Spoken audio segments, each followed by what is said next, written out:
Assalamualaikum warahmatullahi wabarakatuh. Selamat pagi. Perkenalkan, nama saya Meridian Erik Firman. Saya dari kelas C18 Manajemen Perubahan.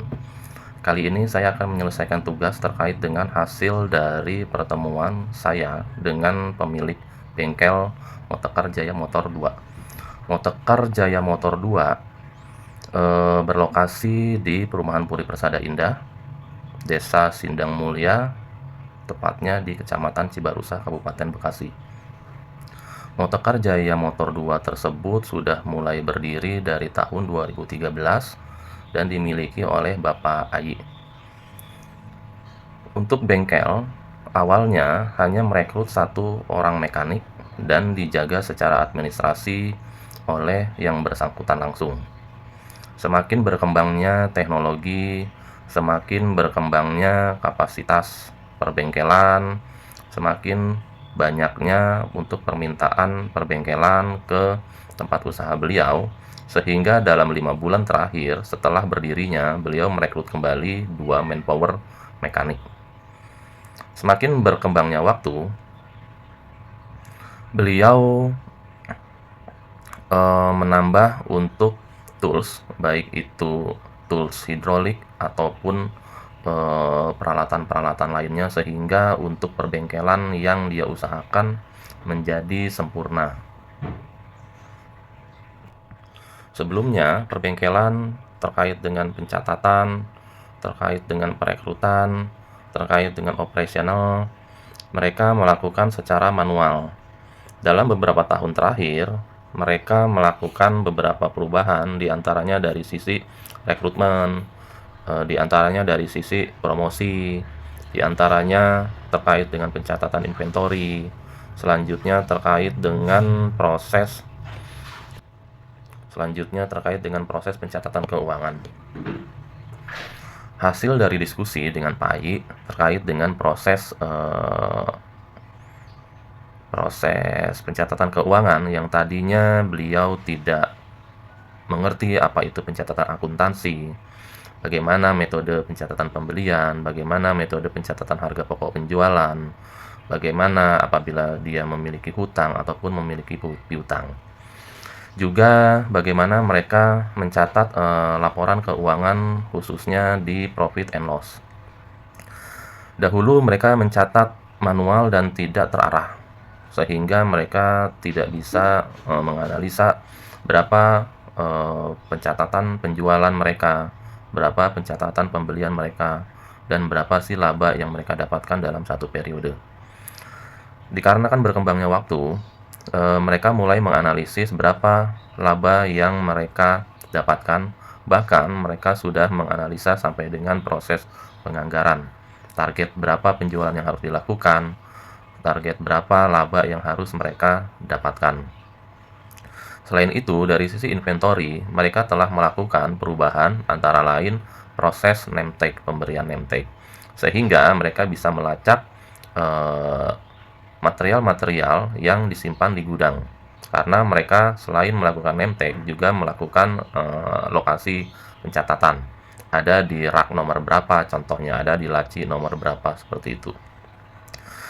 Di sisi lain, untuk inventory, sehingga pencatatan keluar masuknya barang ataupun terkait dengan expired barang, mereka bisa melacak, sehingga mereka dapat meminimalisir terjadinya expired barang ataupun kehilangan barang ataupun terjadinya shortage, seperti itu.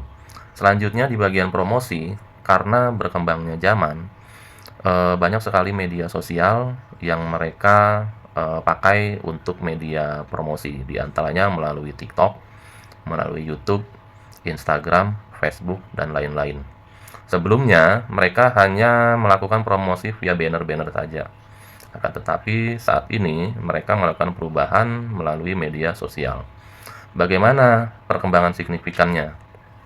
Untuk promosi secara media sosial itu sangat berpengaruh signifikan. Ya, diantaranya semakin luasnya metode promosi, tidak hanya di perumahan saja, bahkan sudah sampai antar kecamatan.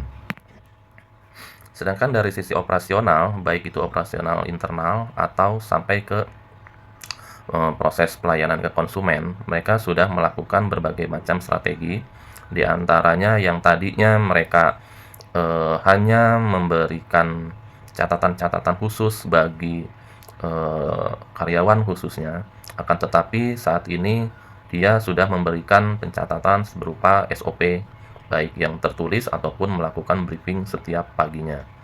Untuk catatan-catatan SOP diantaranya bagaimana cara untuk melayani customer, bagaimana cara untuk melayani customer komplain, bagaimana melayani cara proses penjemputan. Terkadang mereka melakukan penjemputan unit ke rumah pelanggan.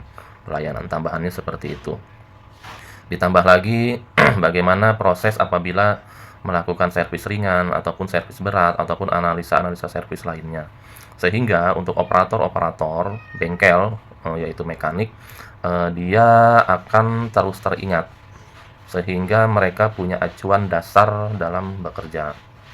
Selain itu, konsumen juga dapat memahami bagaimana metode apabila mereka melakukan cek rutin ataupun mereka melakukan komplain, sehingga semua dapat memahami alur-alur tersebut.